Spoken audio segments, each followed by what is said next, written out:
thank you very much for being here. It's a great honor. Great pleasure for me. Thank you. Great to meet you, and also a huge thanks to Frederick University and Christophoros that arranged this.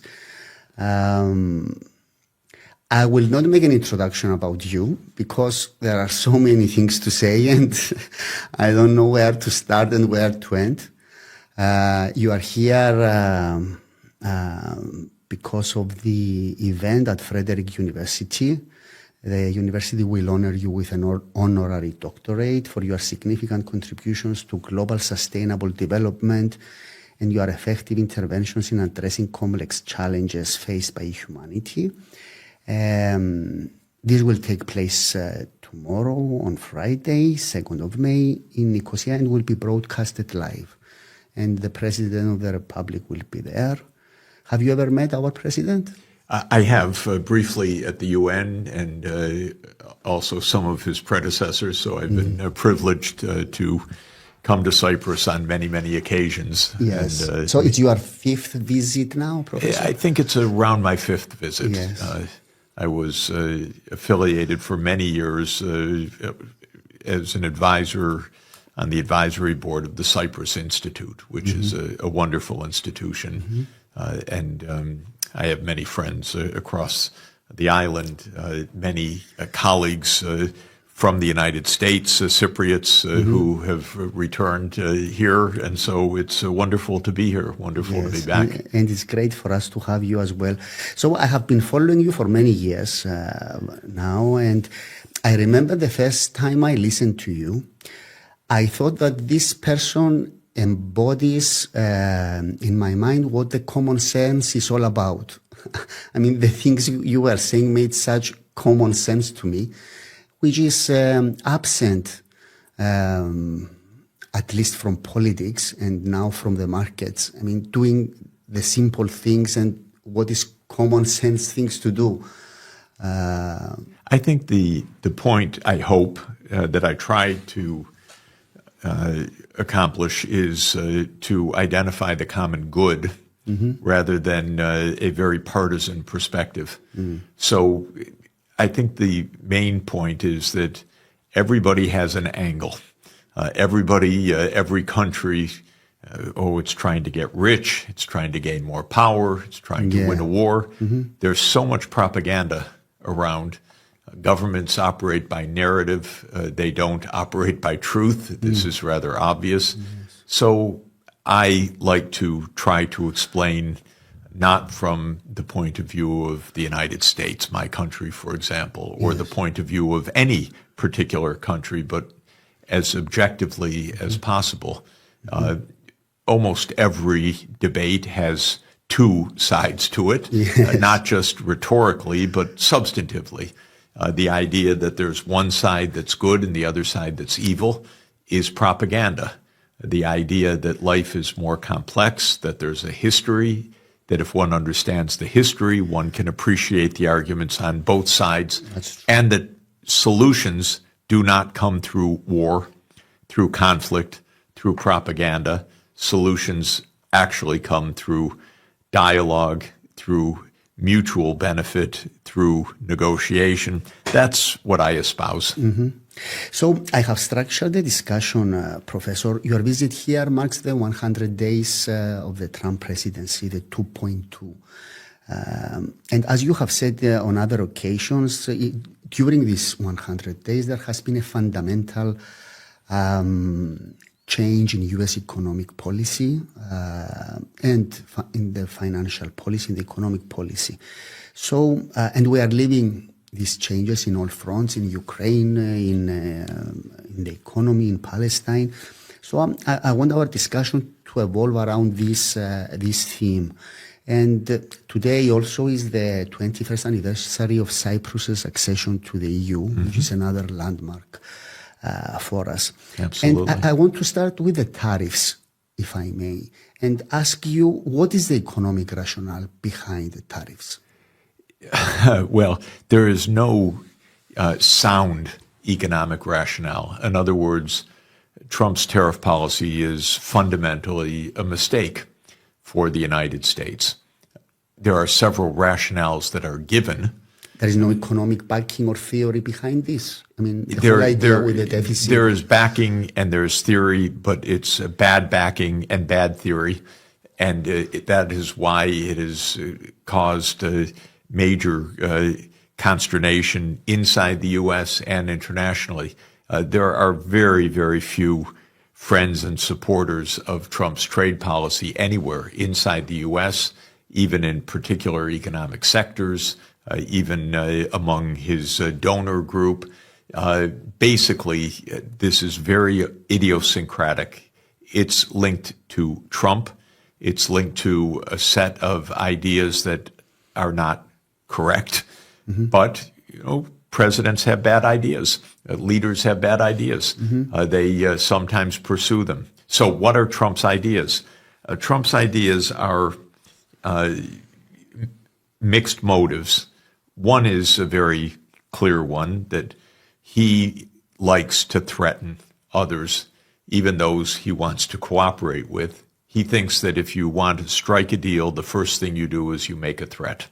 This is true of his friends, his allies, and his enemies, because the idea is meet the other side, smack them in the face, and then say, I want to be your friend. And this is a mode of operation that many find bewildering. I don't find it a very effective approach. Of course, I've never been a New York real estate investor, but I have been involved in geopolitics for a long time, mm-hmm. and I don't believe this is the right approach, mm-hmm. but it's Trump's approach. Yes. So one is simply power, intimidation and power. Mm. He believes that the U.S. market is so central, so vital, that he can threaten the rest of the world. China, of course, begs to differ. You threaten us, okay, we retaliate. And that's what gets you into very dangerous grounds when you have mutual escalation mm-hmm. of the two largest economies of the world. That is the first thing that's happening. There's a second economic idea, which is an absurd one, and that is that the U.S. trade deficits prove to Trump that other countries are ripping off the United States. So if the U.S. buys more from another country, then that country imports from the U.S. Somehow that country is taking advantage of the U.S. This is delusional, strange, weird. It is as if you go to the shop, you have a credit card, you blow your credit card debt on some wild purchase, and then you blame the shop for your trade deficit. Yes. This is pretty much the U.S. position. The U.S. overspends. The tariffs won't fix the trade deficit. The tariff, by the way, will not fix the trade deficit mechanically, because if you raise the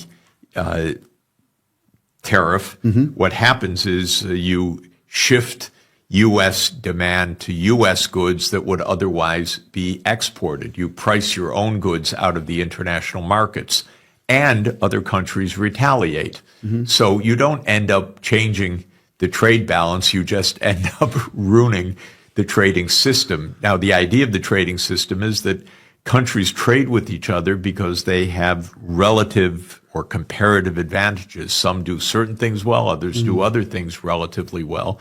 And you get goods more cheaply when you import the goods that other countries do relatively well. Yes. I hope Trump, for example, does not keep high tariffs on African countries, because I need my coffee in the morning. And if we try to grow coffee in Central Park, first, the coffee is going to be miserable if it grows at all. It's going to be extraordinarily expensive because there'll be a few beans for all those Starbucks across the United States. So that's comparative advantage. I'd rather buy the coffee from Ethiopia or from Uganda or from Guatemala, from Brazil, and so forth. Well, Trump doesn't understand any of that. So that's the second argument. Mm-hmm. The third argument is that this is the way to reindustrialize the United States. There are many, many incorrect assertions about this as well. First, the United States did not deindustrialize the way people think. The United States shed employment in manufacturing, but if you go to an auto factory, you know why. There are no workers there. But the factory is there, the robots are there. Yes. And this is true across manufacturing in the world today. You can bring back a big industrial facility and almost no jobs go with it anymore because of robotics, because of AI systems, and so forth. So Trump already in his first term, what you would call Trump 1.0, tried these tariffs. It had minimal effect on employment in manufacturing. We used to have 19 million manufacturing jobs. Now it's 13 million. And in the meantime, the workforce grew. But that's because these are jobs that went to automation to a large extent, and to the extent that they went to low-income places for the labor-intensive parts, what they did was make the rest of U.S. manufacturing more efficient. Now Trump apparently wants to push U.S. workers into lower-wage jobs that are the low-wage, labor-intensive, relatively low-skilled jobs abroad. Is that going to raise American living standards? It's ridiculous. So that's another rationale. Since it doesn't make sense, it's not fair for you to ask me why. And I'm joking, of course, because there is no why fundamentally. The why is in Donald Trump's head. Yeah. And, you know, America does many strange things economically. America brought you the 2008 financial crash. Right. That was a bad idea of the U.S. government that on one day, on September 14th, 2008, the U.S. pushed a major investment bank into a kind of forced bankruptcy rather than merging it. That was an idea. The idea was stupid, and the idea created a global financial panic. Well, what we have now is another idea. God help us, another American idea, and this one also a bad one. What strikes me, Professor, can one person do this in a country like the United States, where you have institutions, you have Congress, you such have a great question. You have the universities. This is like one person idea. I mean, how Yes. did it pass? This is a phenomenal point. The thing about Trump is, first of all, he is a symptom, not just a cause. The symptom is a long-term decline of American political institutions. So he's the lagging indicator, if I put it that way, because if you look at the public opinion in the United States and ask, do you trust Congress? If you don't get a huge laugh out of the response, what you'll get is not at all out of the response. Americans do not trust our institutions. Why? They're corrupt. They don't behave according to any proper transparency and procedures. This has been going on for decades. I diagnose this as having two main causes that are distinct. One is the sheer financial corruption of the political system. American politics works by campaign funding. The 2024 election at the federal level was a $16 billion affair. That means that Elon Musk and his friends gave a lot of money to elect Donald Trump. It's like buying seats. They buy the seats of the members of Congress.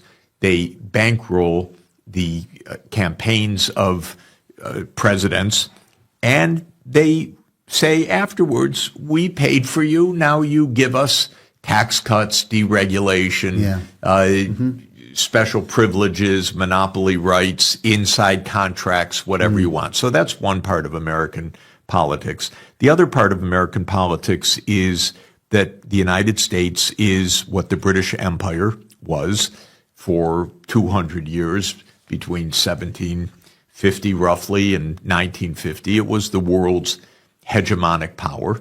And now the United States has been that for 75 years. That means that the United States acts like an empire. What does an empire do? It uses brute power to get its way.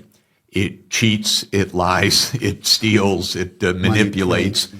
And that's what empires do. And the United States became an imperial state after World War II.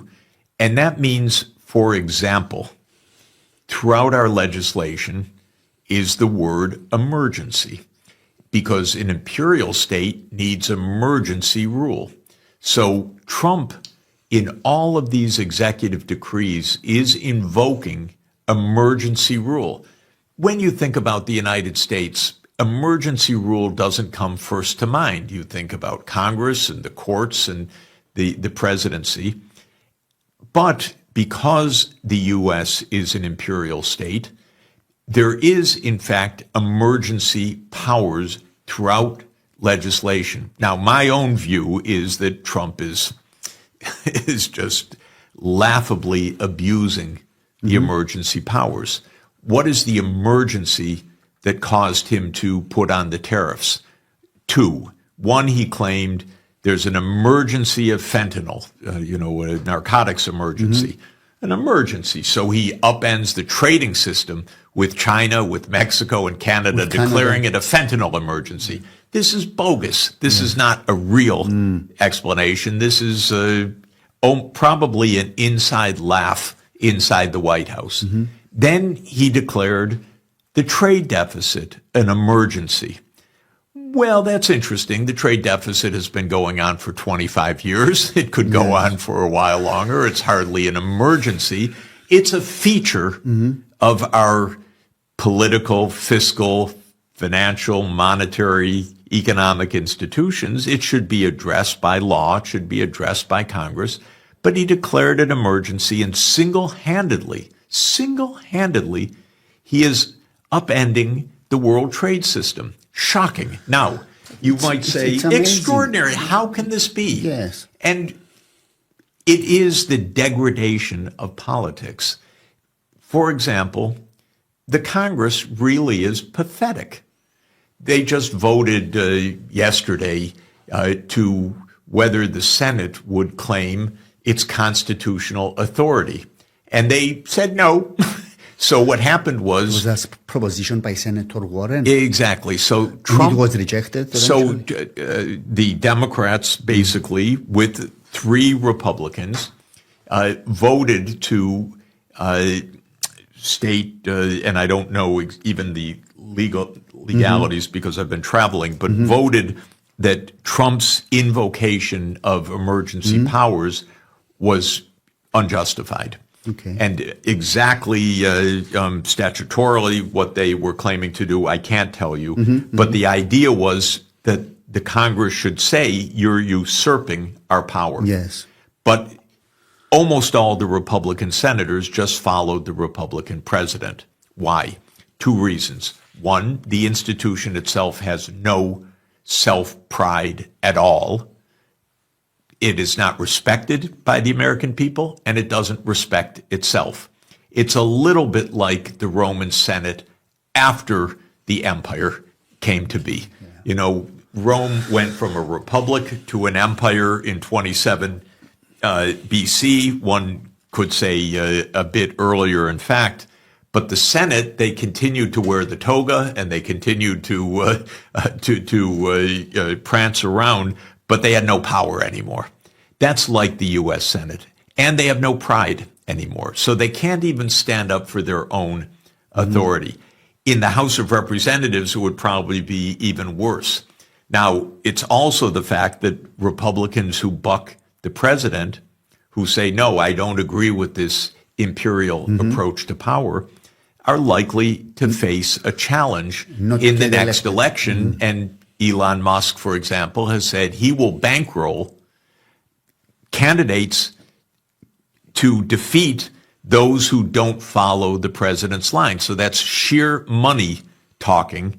The richest man in the United States saying, I will put my money behind candidates to defeat anyone that doesn't follow Trump's line. So This is politics. So, Professor, that doesn't work. You are not describing a democracy. You are describing a plutocracy. That's exactly right. This is a plutocracy, and it's been a plutocracy for a long time, but it's just become more and more brazen. And Americans are not happy. If you ask the American people, is the United States moving in the right direction? The typical answer in recent years is 20% say yes, and about 80% say no. If you ask about Trump's approval rating right now, he's just 100 days into office. 40%. 40%, 38%, 52 to 55% disapproval. This is not a mandate. Trump says, I have a mandate. I won the election. Believe me, I think everyone knows because it's not so different in Europe. Elections are not based on ideas at all. There's no mandate. You vote for miserable candidate A or miserable candidate B, and then when miserable candidate A or B wins, they say, I have a mandate to do any stupid policy C, D, E, and F. That's not a mandate. Professor, what about China? What about the response of China? I'm talking about tariffs. Do you see China rising as a superpower, or is it already a superpower? China's obviously a superpower, a country that has an output in manufacturing that is 2 or 3 times larger than the United States, a country whose overall GDP is at least equal to the U.S. and by some measures 30% larger. And just to note, there are big measurement problems comparing 2 complex economies, but basically it's a huge economy, a country that has hundreds of nuclear weapons, a country that has advanced technologies in every single sphere, in biotech, in artificial intelligence, in every digital technology, in quantum computing, in space exploration, you name it, China's there. Of course it's a superpower. And it's a proud superpower. And it's proud of what China has accomplished. And it's important, since every country has historical memory. China went through an absolutely miserable century from 1839, when the British showed up and launched an outrageous war with China to force the Qing dynasty to open China to British opium, British merchants selling Indian opium.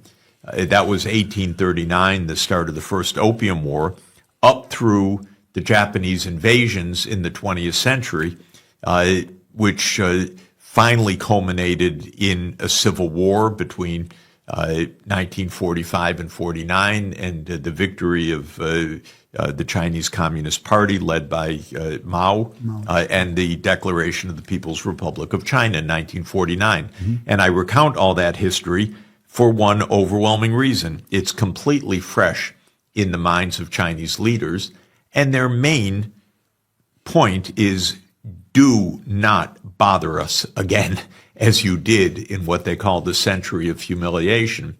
And they're telling the rest of the world, we want to be peaceful, we want to trade, we want to recover, we want to catch up, we want to be a leader in technologies.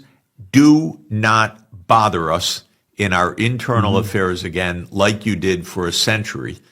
And then things can be fine. But if you bother us, things are not going to be fine. Yes. Now, the United States, being kind of the British Empire of the early 21st century, says, to heck with you. You think you're so big, we're bigger. That's what they think. This is foolish. It's reckless. It's stupid. And it's dangerous. So we're in a very dangerous game of chicken right now. Yes, but from the American perspective, what is the Chinese threat? Why is America so much worried about China? And even Trump, Rubio, they say it's the next thing that we need to focus on China, and China is the threat and everything. Fundamentally, is it a military threat? Is it the economic threat? What is it? Racism. It is a different culture, a different society. It's big, and it's not understood in America. These leaders know almost nothing about China. I've been going to China now for 44 years, and typically many times each year. I've had students, I have colleagues, I have joint projects, I have studied China, I've traveled all over China for decades. The American leaders know nothing. They're ignorant. But they know China's dangerous. That's what they know. That's what they say. And where does that come from? Yes. Well, there's been the yellow peril, as it was once called in the 19th century. We wouldn't use such a vulgar term right now, perhaps. But believe me, this is just fear. And it's fear driven by the other. And it's a deeply human trait. But it's contemptible among leaders of powerful countries to be so ignorant. But the United States leadership is ignorant. China is not a threat, period. It doesn't want to be a threat. It wants absolutely to live peacefully with other countries.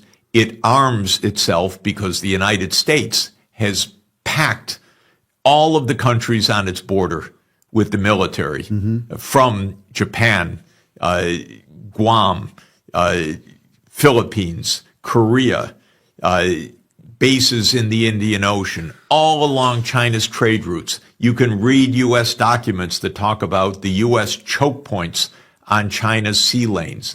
And then when China reacts and says, oh, we're going to build up our Navy, you say, you see, they're a militarist danger. Yeah. This is a kind of game.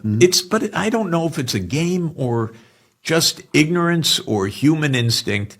It's a mix. But basically, why does the United States hate China? Because China's big and successful. That's all.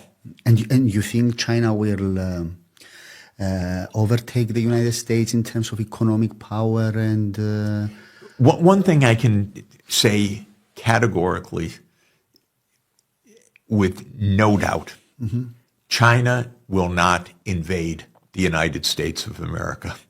China will not threaten the security of the United States of America unless the U.S. provokes a war. And this is the most basic point. China cannot defeat the United States. The United States cannot defeat China. That's the basic fact of life on our planet. The same is true with Russia. Russia cannot defeat the United States. The United States cannot defeat Russia. China cannot defeat Russia. Russia cannot defeat China. I'll add in India to the mix. Yes. There's a basic truth of major powers that are nuclear armed. They cannot defeat each other, but they can end the world if they try. And so the main lesson of our time is stay out of each other's backyards so you don't get into war. But the Americans don't understand that. And by the way, they learned it from the British, who was in everybody's backyard and annoyed everybody in the world. And the Americans follow that course. Now, a lot of this of the American behavior is based on the power of the dollar. And you have said recently, you have predicted that this privilege position of the dollar will soon come to an end, right? So this is how you see things moving. It is coming to an end. And we saw it a couple of weeks ago when the so-called reciprocal tariffs were imposed, and there was nothing reciprocal about them. So this is another narrative of the U.S., in other words, propaganda, not substance, because it wasn't that the U.S. put on the tariff that the other side put on. It was the U.S. concocted some crazy formula based on the trade imbalance and put on the tariff. But that's a side point. Yes. the main point is that when this was done, in usual global crises, the dollar would strengthen, interest rates in the U.S. would go down. Why? Because the U.S. was the safe haven. When in doubt, rush to the dollar. Of course, what happened this time, which is why Trump removed the tariffs or postponed them, was that money flowed out of the United States, the dollar weakened, and U.S. interest rates rose. In other words, we're getting out of here. Yes. And that's the opposite of a safe haven. It is, yes. And so we're already seeing the shift from the dollar as the safe haven to a search for alternatives. About the response of Europe, Europe has been an ally of the United States. This policy started after the Second World War, so it's been so many decades now. This has suddenly changed. How do you assess the response of Europe as regards the tariffs? And there has been like a period in European leaders that they didn't know what to do, how to react. I mean, we saw this. And what would you advise? Yeah, Europe is several things. So even the word is not so clear, because obviously Europe in part is the European Commission or the European Council. But Europe is also obviously 27 independent countries that are all over the map. Some friends with Trump, some not friendly with Trump, some in NATO, some not in NATO. And the divergences in Europe are becoming larger because the policies that Europe is following are not supported by the public, and they're not effective. And the war in Ukraine is an example of that. Across Europe, public opinion is, stop this already. We don't want this war to continue. Yes. And yet you look at the words of the heads of government, like Macron or Starmer, though he's not in the EU, but the EU heads of state, other than Orban and Fico, generally they're all pro-war. So they're not aligned with their own publics. So we have Europe meaning many different things. We have public opinion, which doesn't count for very much in Europe, strangely enough. Even when elections come, the idea is that the mainstream parties all align together to block any change from of different points of view. You have the European Commission, which tries to dictate, but it doesn't in any event have the authority to dictate. You have, I would say, the Europe of NATO, which until Trump was quite comfortable, follow the U.S. line, do whatever the U.S. says. Now it's completely bewildered because the U.S. is saying we want to stop the war, but all of these politicians were pro-war until just weeks ago, and they don't know how to get off get out of the war mentality. So all in all, the situation in Europe is not good. It's chaotic, I would say. It's chaotic. Yes. There is no destination, no direction. One of the things that is very sad is that there are very few leaders in Europe that have a broad support. Macron is approval rating of 20%. Starmer, again in the UK, an approval rating of a little over 20%. Yes, Macron. You disclosed recently discussion you had with Macron about NATO. Well, I said to him that, look, Mr. President, I said very respectfully, Mr. President, the expansion of NATO to Ukraine was the casus belli. It was the reason we came into war. And he said, yes, I agree with you. Yes, I agree with you. And then he says the opposite in public, of course, and French policy is exactly the opposite. Yes. I don't know what he really believes of those views, but I heard one thing and he does another thing, and I know that divergence is actually widespread For example, my complaint about the Ukraine war for a long time was that the U.S. is provoking it because Russia basically has one idea. Don't come close to our border. Thank you, United States.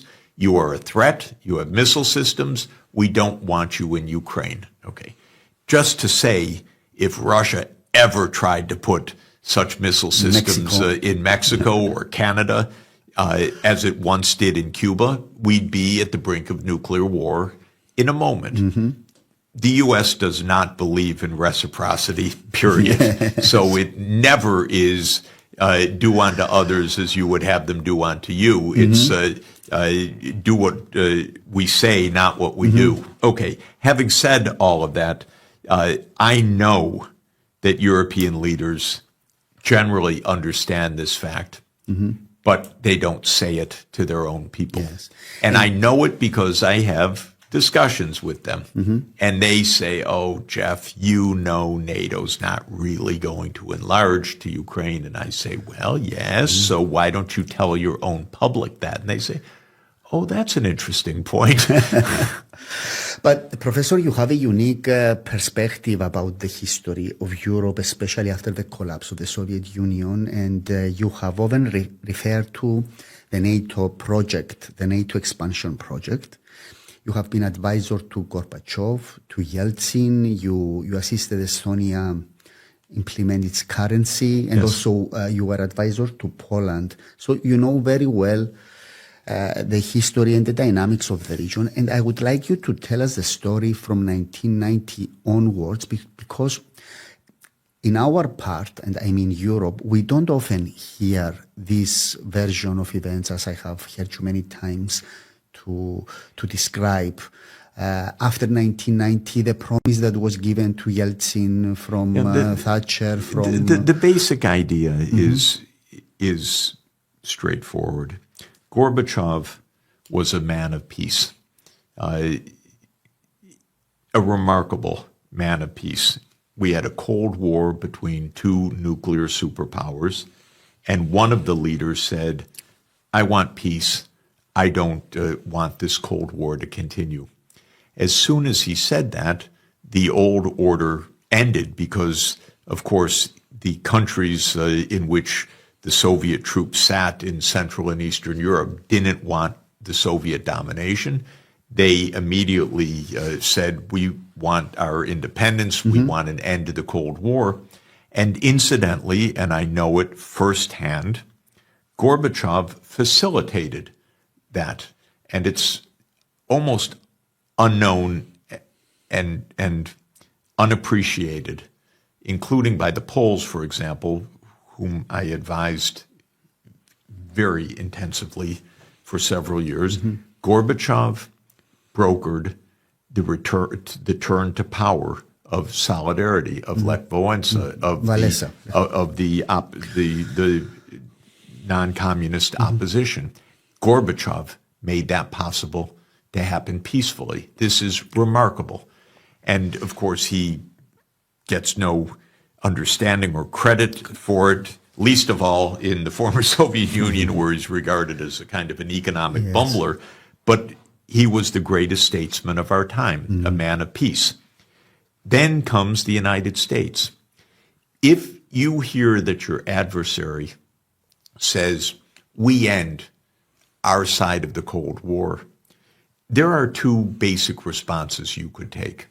One is you could say, okay, we do the same thing, and now we cooperate together. The other is you say, oh, they back down, we win. And not only do we win, we're going to pick up all the pieces on the board.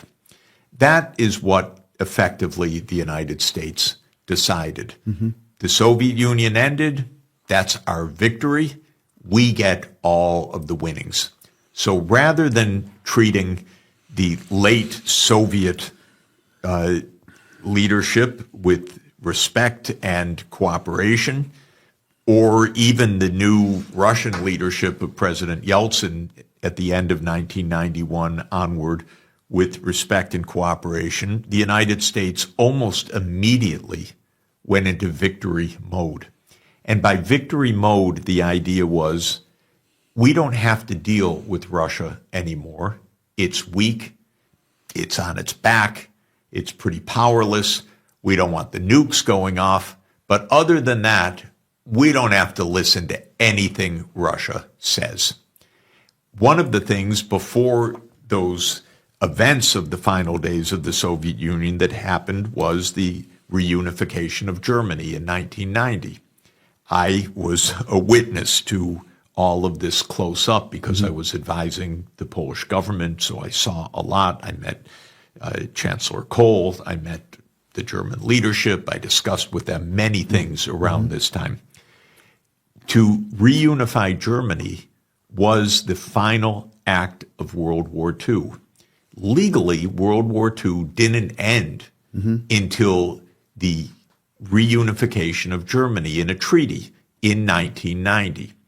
The basis of that treaty was an understanding, and it was very clear. And it was February 7th, 1990, expressed by the U.S. Secretary of State and the German Foreign Minister to President Gorbachev. You have ended the Warsaw Pact alliance. We will guarantee that we will not take advantage of you, and we will not enlarge NATO. Yes. And then, of course, after the fall of the Soviet Union, the United States did exactly the opposite. And there is a quite, I'm going to use the word wonderful, it's a weird word for this, but a very insightful television show that is posted online that people can find of an interview of Henry Kissinger in 1994, debating with the U.S. ambassador to the Soviet Union at the end of the Soviet Union, a very fine diplomat named Jack Matlock. And in 1994, the show was on the question, should NATO enlarge? And Jack Matlock said, no, we have reached peace. We shouldn't provoke a change. We should have normal relations. We should build trust, and so forth. And Kissinger said, yes, NATO should enlarge. And the interviewer asks him, well, why? Mr. Kissinger, why? And he says, well, we can. And the interviewer says, is Russia a threat? No, Russia's not a threat. Then why should it enlarge? And Kissinger says, well, we can. And the interviewer says, well, will this antagonize Russia? He says, yes. And the interviewer says, well, why would we do this? And Kissinger says, well, if you can't antagonize them when they're weak, what are you going to do when they're strong? And that mindset, which is, of course, we're going to antagonize Russia. You can't even entertain the idea that we would just cooperate. Yes. Is the mindset of the U.S., which is, Cowboy. we won, they lost, of course we expand. They will get mad. We don't care.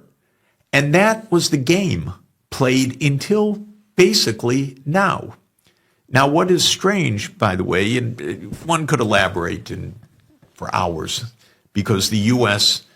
expanded NATO in stages, and the Russians kept saying, don't come closer, and that's a red line. Yes. And the United States kept saying, we don't even hear you. You're nothing but a third-rate power. We don't care what you say. That's effectively what the so-called diplomacy was.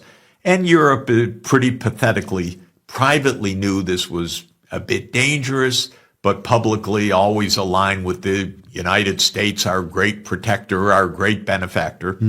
And we walked into the Ukraine war. Let me just put it that way, in short. Now Trump says, I don't care. I don't like NATO. I don't want to do this. I'm out. I'm out. And he's right. And what did the Europeans say? Who know better? I'm convinced, I'm told, no, they don't know better. They're just dumb. I don't know. I think they know better. They say, no, NATO must enlarge to Ukraine. Do they really want to blow up all of Europe? Can they really not hear? Can they really not imagine Russia's opposition to this? When NATO missiles are being fired deep inside Russia, Do they lack the imagination to know that that pisses off Russia, to have NATO missiles fired deep inside Russia, and not just fired by the Ukrainians? We know it, fired by the British, fired by the U.S., because those missile systems cannot be managed by the Ukrainians. This is all known. Can the European leaders figure this out? So far, no. Yes. So the first conflict, let's say, after 1990 was the war in Serbia, right? 1999. In the 1990s, Yes. yes. And then we had the bombardment of Belgrade, we had Kosovo, and then the Ukraine. Well, just to say something about Yes. that, just for one moment. which again was an intervention, right? Well, yes. I mean, in 1999, for 78 straight days, NATO bombed Belgrade. I'll say it again. NATO bombed Belgrade 78 straight days. I'd call that intervention. I would not call that subtle. I would remind people that Belgrade is in Europe. Belgrade is on the Danube. Belgrade is part of Europe. This was NATO. And after 78 days of bombing, the U.S. broke Serbia apart and declared that Kosovo was now an independent country, recognized Kosovo in 2008, as did European countries. And then Europe has the audacity to say, borders are sacred. We can never accept Russia's aggression. Violation of integrity. Exactly. Yes. Okay, why did you recognize Kosovo? Thank you very much. And then just an interesting point about Kosovo. Where is the largest NATO military base in Southeast Europe? It's Bondesteel, Kosovo. It's not even an accident. It's not even subtle. Yes. You break the country apart, and then you put a major NATO military base, and then with a straight face you say that borders are sacrosanct.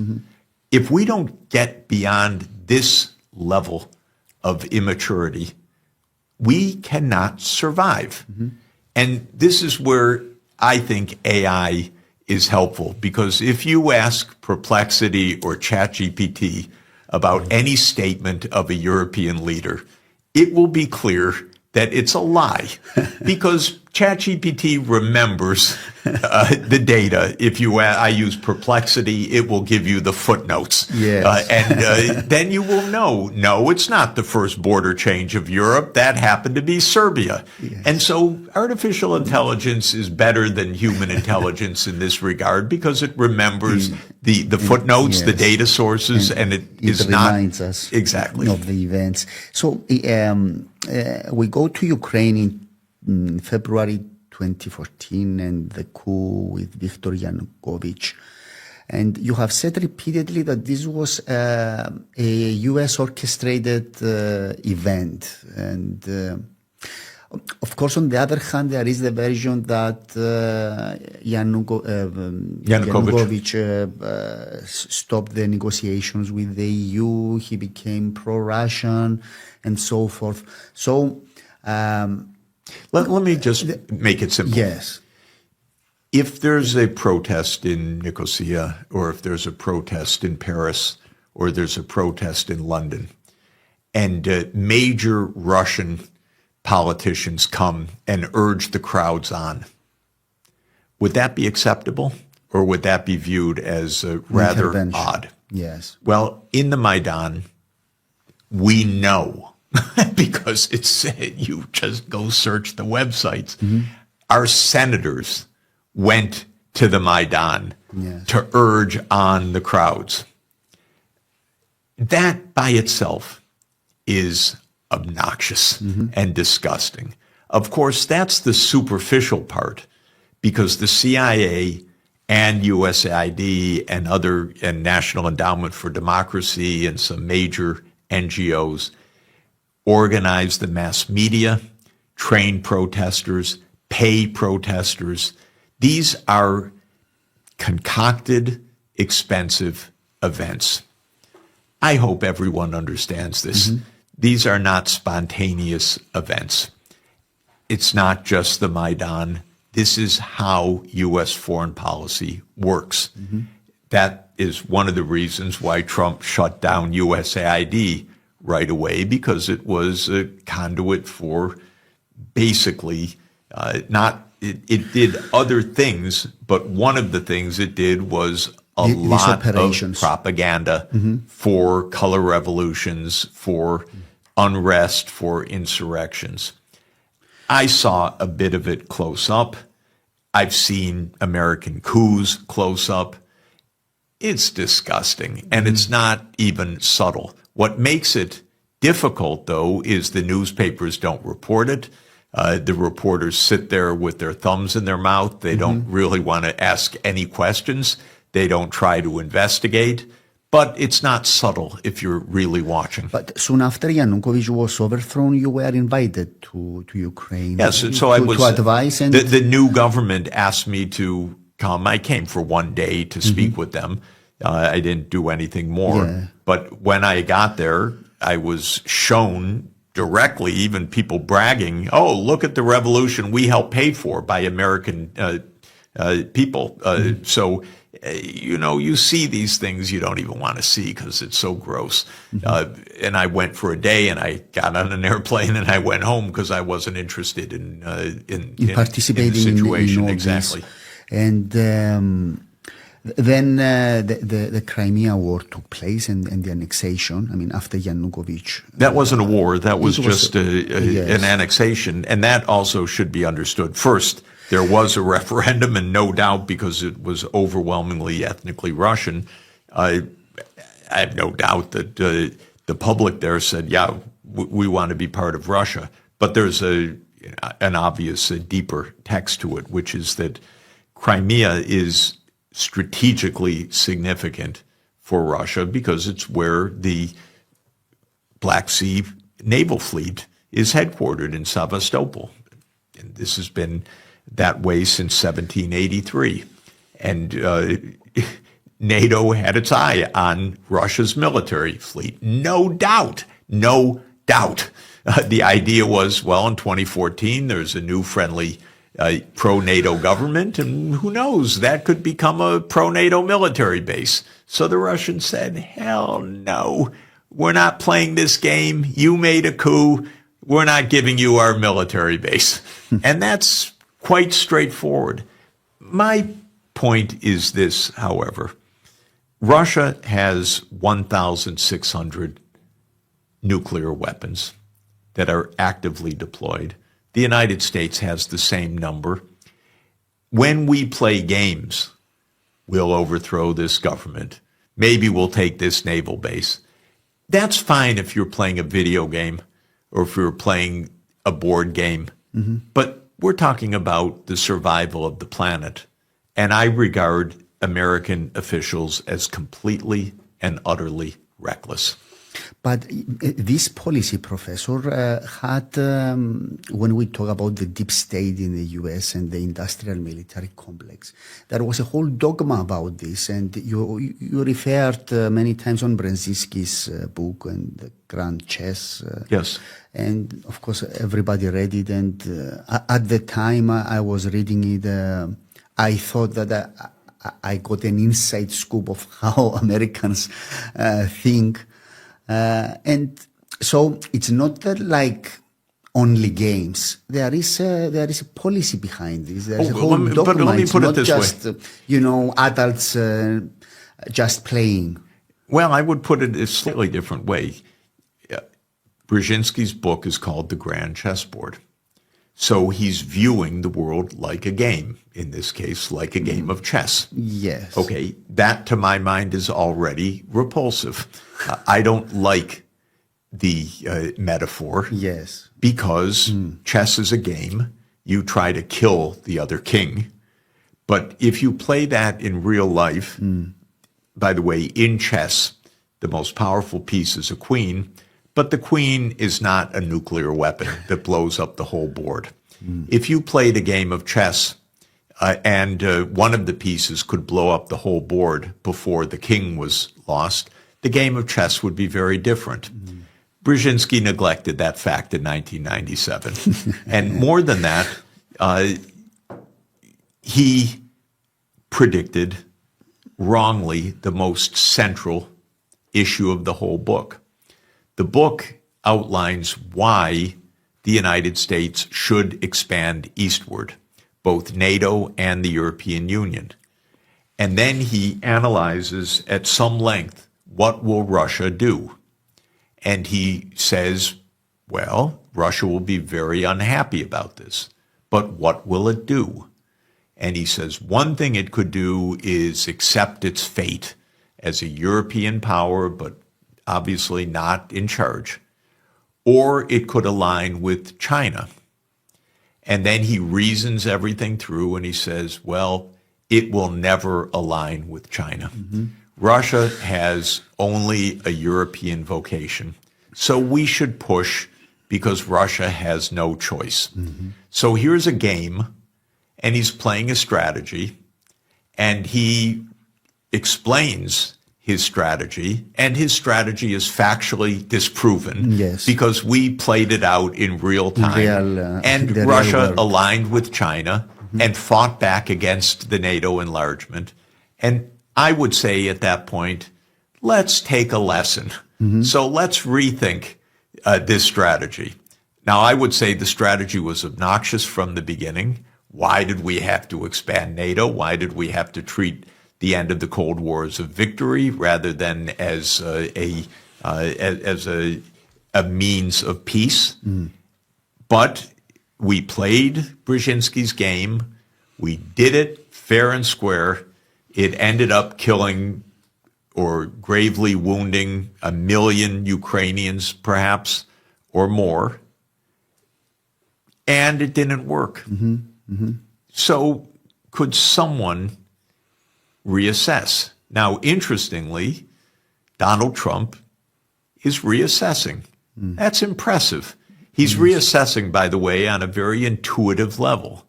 I don't know how much of the history he knows or he cares, but his level is very simple, which is this was Biden's war. It's not my war. And Crimea, that was given up under Obama. I don't have anything to do with that. But you know what? As simple as that is, it's basically right, which is Trump is saying, I don't want to play a losing hand. And I should mention the mixed metaphor. Brzezinski called it a chess game. American leaders are not as clever as chess players. What they are is poker players. They're not very good poker players. Poker is a very different game from chess for two basic reasons. First, it's a short-term game. Each hand takes a minute or two. Chess, you play for hours. Americans don't have the attention span for hours. One hand comes, you win or lose, you go on to the next hand, you go on to the next hand. The second point of poker that's very interesting, unlike chess, it's a game of bluff. And Americans are great bullshitters. And so they're good at poker. I got the greatest hand in the world. I'm going to crush you. And this is the game that they play. And they thought, okay, we're going to crush Russia. We're going to threaten to crush Russia. We're going to use the financial nuclear bomb of cutting them out of the SWIFT system. Okay, this is poker. Yeah. And the hand was lousy. And Trump is looking at it and he says, I don't even have a pair here, much less a winning hand. And so, but now the Europeans, what are they doing? Don't they get it at this point? But to continue, as Europe says, we're going to fight on to return to the 1991 borders. We'll never accept Crimea being part of Russia. Blah, blah, blah. Do they really want to get Europe completely destroyed in the process? Yes. Okay, I will put you another perspective, Professor, and it's this. We have international law, right? We have the principle of the sovereignty of nations. We have the United Nations Charter. Russia has clearly violated all this. It has invaded in Crimea in 2014. It has invaded in 2022. So if we accept what you are saying, or not you, what President Trump is saying about Crimea, forget Crimea, it's a Biden's, it's an Obama thing. Where does international law stand? If you want to know which country violates international law most consistently in the world, by far an order of magnitude above the rest, it's the United States of America. Almost everything the United States does in foreign policy these days is illegal. The tariffs are illegal because we have a World Trade Organization system. The United States just walked out of the Paris Climate Agreement, telling the rest of the world to go to hell on this. The United States walked out of the Anti-Ballistic Missile Treaty in 2002. The United States never signed even, and much less ratified, most UN major treaties of the last 30 years. The United States, an invasion, though. It's not like. And the United States invaded far more countries than Russia ever has or ever will. The Iraq War, where is that? Was that international law? With you, but well, wait a minute. It's not just Iraq. It's Iraq, it's Syria, it's Libya, it's Serbia, it's Afghanistan. Yes. Tell me about international law. Tell me. I'm telling you. And I'm telling you that Russia looks at this and sees a complete imperial behavior by the United States pushing a 900,000-man Ukrainian army on its border and putting missile systems in Eastern Europe. And then you quote international law to me after the United States has invaded and overthrown dozens of governments. Was the coup in Maidan international law? No. That was an absolute threat to Russian security in violation of international law. So my point is the following.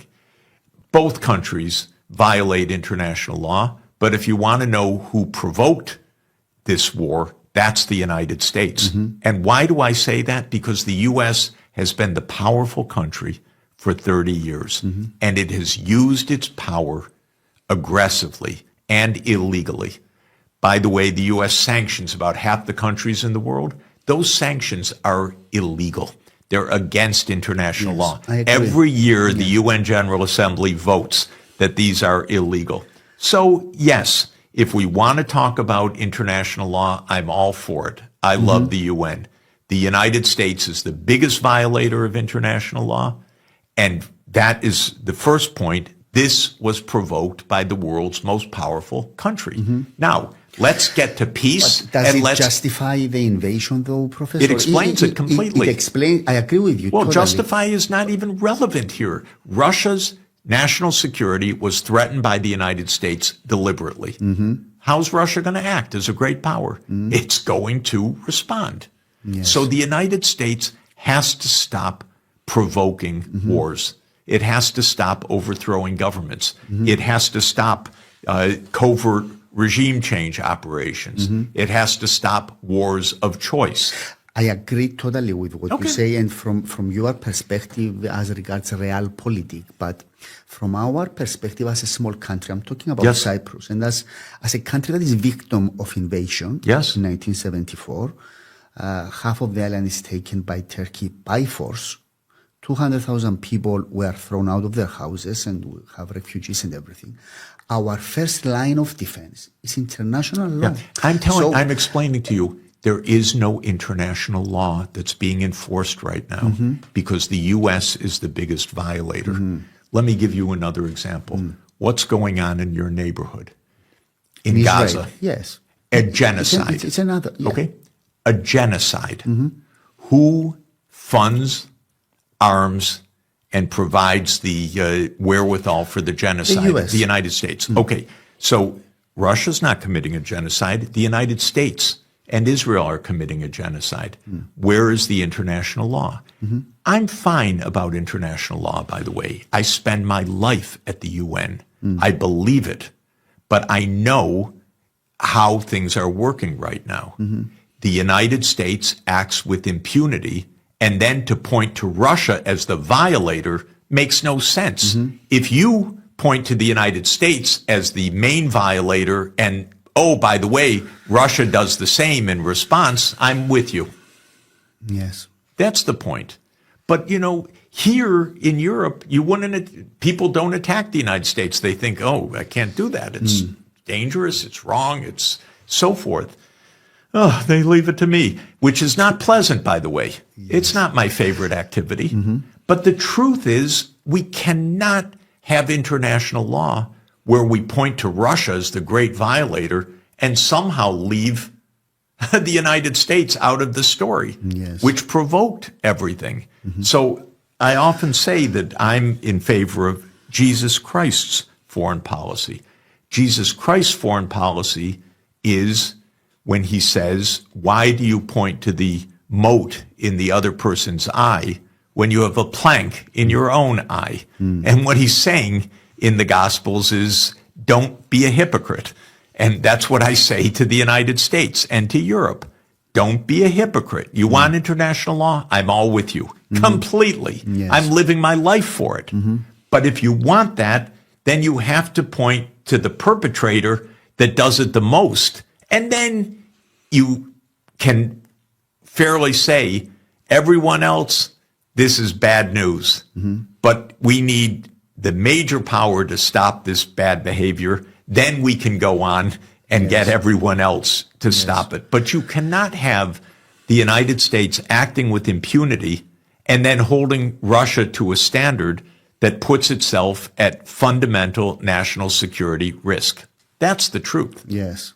And that's the reality of the situation. And I perfectly understand this. You mentioned the war in Israel. In that, and you are an American Jew, right? Yes. So how is it to be so critical against Netanyahu? Don't you get reaction from Israel, from the Jewish community in the U.S.? Because you are very, very critical. Yeah, look, basically everything I know about Jewish ethics and how I was raised is the opposite of what Netanyahu's doing. So I don't regard what Israel is doing as having anything to do with Judaism. It has to do with extreme nationalism. Zionism is not Judaism. Zionism is a nationalist ideology. And Netanyahu is not just a Zionist. He is a vulgar, violent, extremist nationalist. I know he's coming here for a visit. To my mind, he is a danger for the whole world. That's the fact. So I don't regard this as having anything to do with Judaism. What do you think it's his target in Gaza, to eradicate the Gaza? And well, so he said it.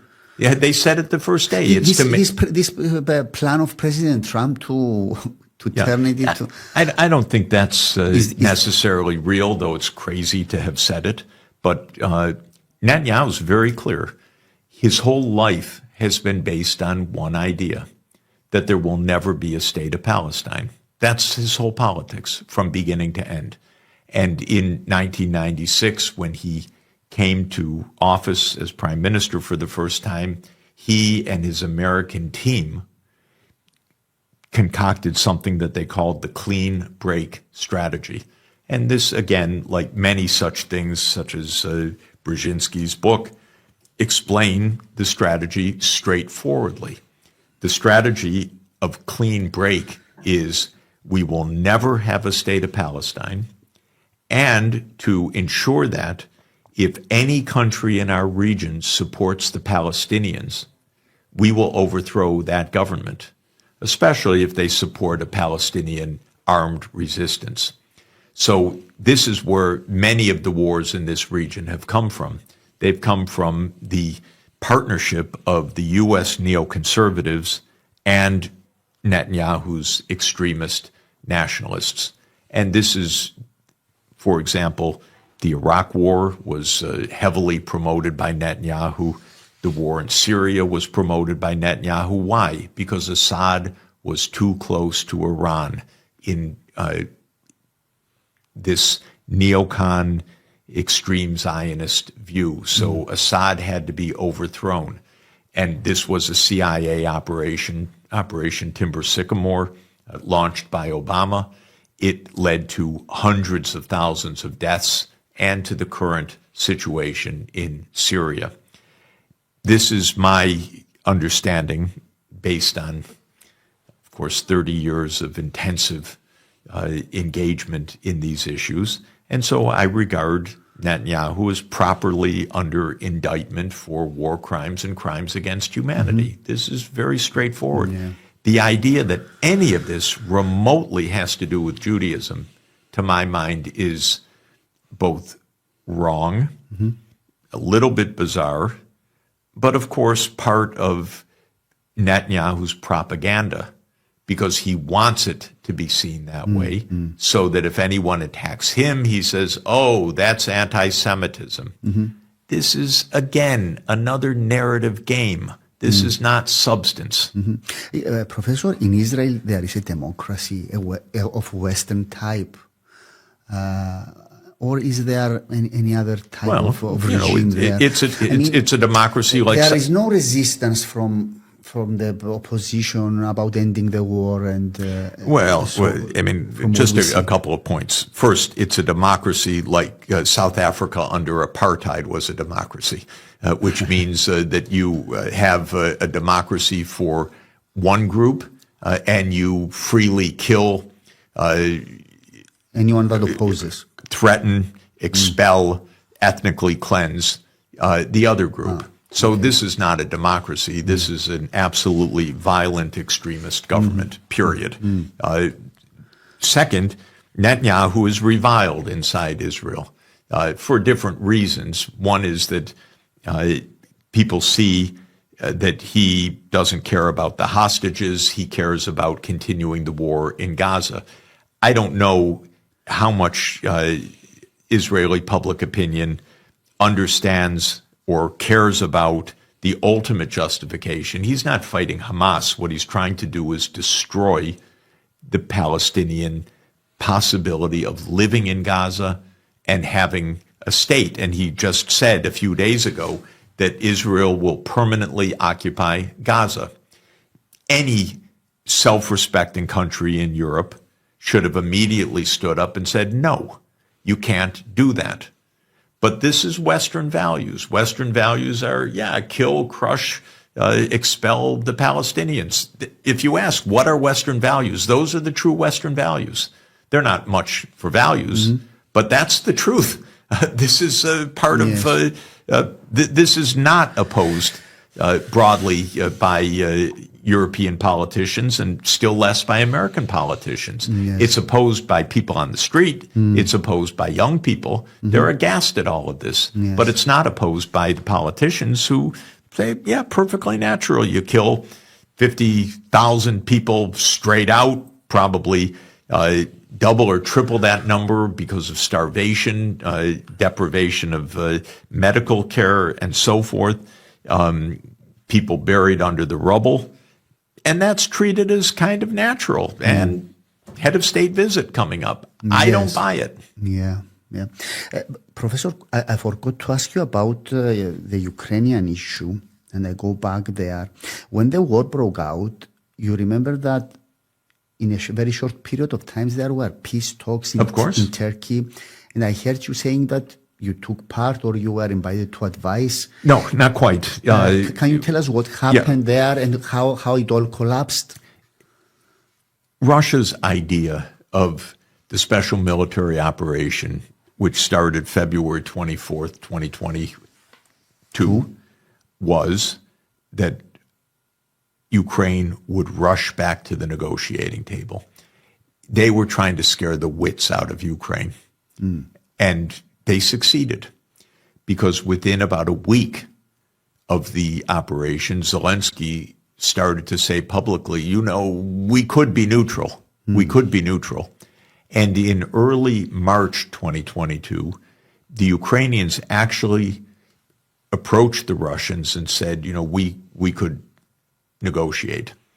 And the Russians were surprised and they said, well, what do you mean? And the Ukrainians produced a document. The document, I know, went to the Russian leadership, and the Russian leadership said, okay, that's a basis for negotiating. And that began what is now called the Istanbul process. Yes. The Turks said, we will mediate.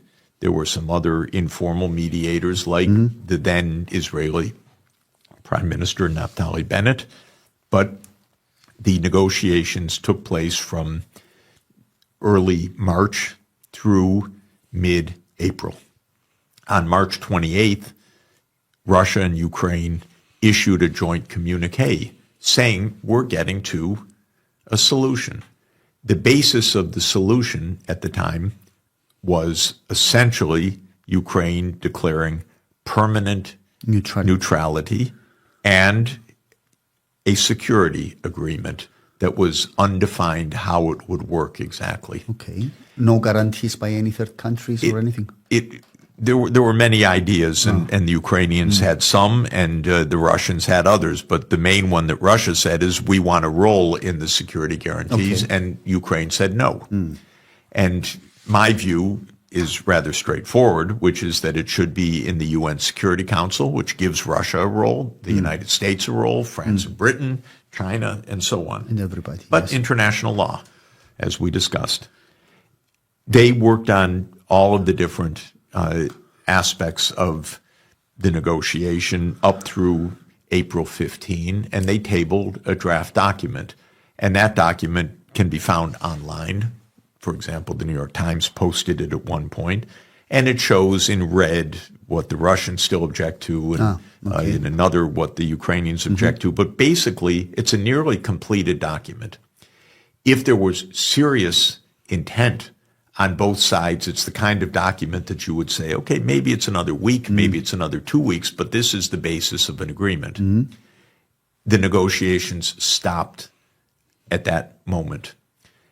I flew to Ankara soon after that, so I wasn't involved in any of the negotiations.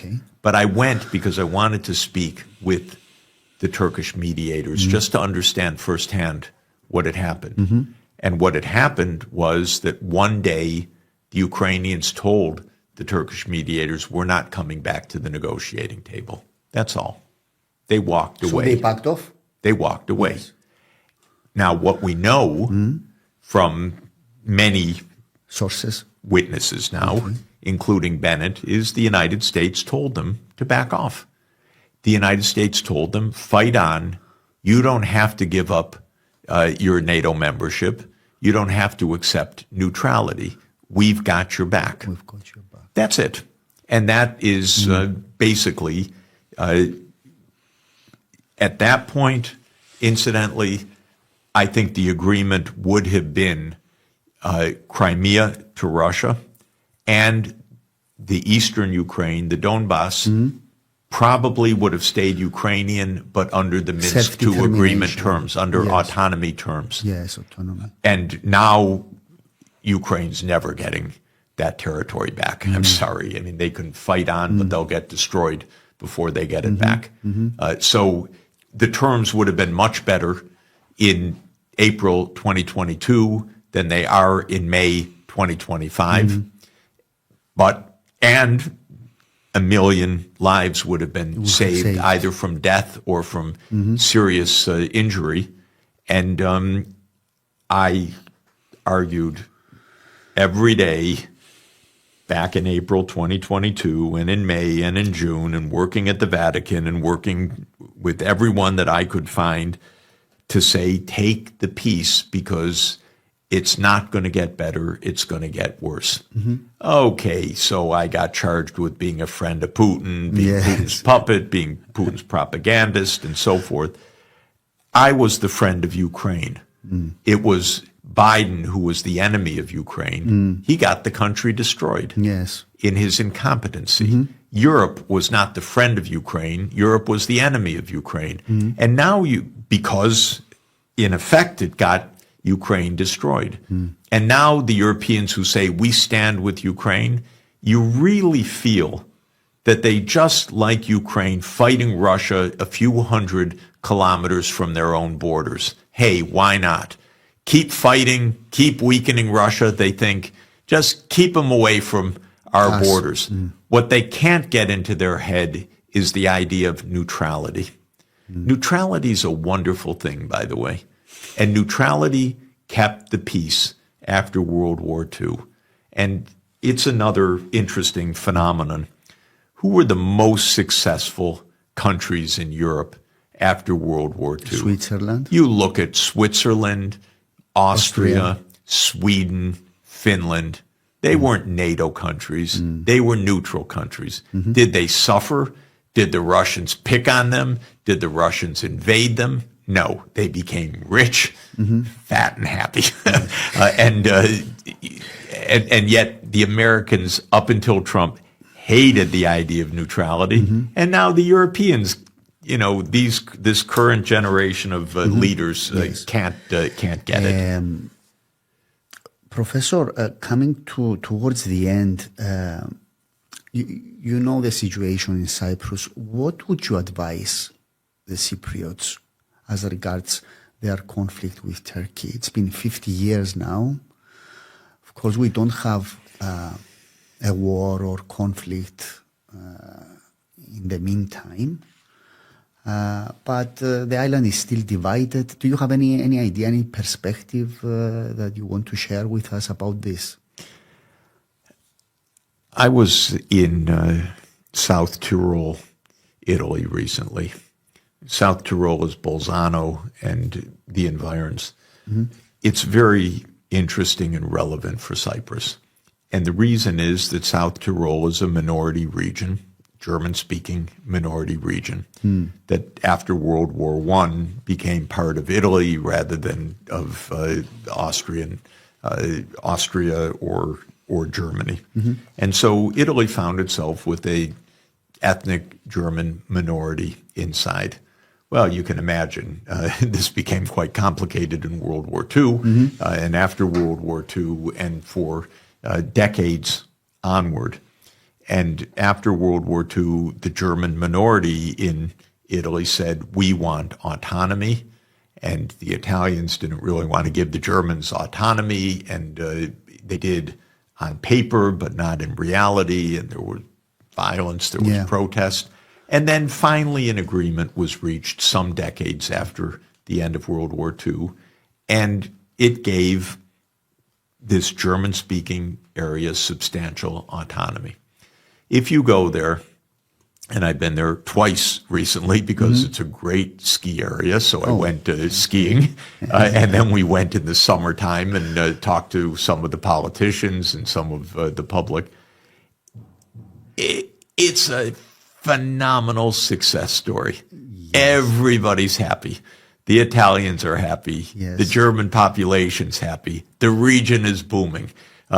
It's tourism and all the rest. Yeah. Now, similarly, I was in another complicated country recently, Belgium, and I spoke to politicians. Belgium has, I think, 6 parliaments. I may be one off. It was much more complicated even than I imagined because I knew, of course, about Flanders and Wallonia and the national capital and the Belgian parliament. That makes 1, 2, 3, 4, and there's another one makes 5. It's 5 or 6. In any event, it works. They created kind of autonomy. It works and it doesn't work. Yeah, no, but it does work. It's not a war. There's not a wall. There's not a military occupation.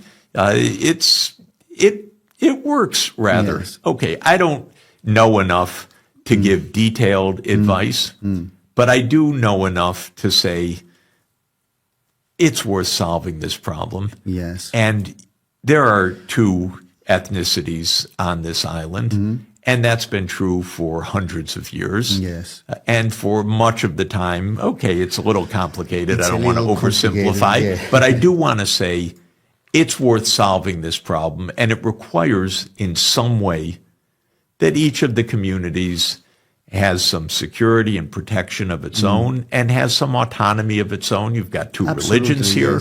Yes. You have 2 ethnicities, 2 languages, 2 cultures.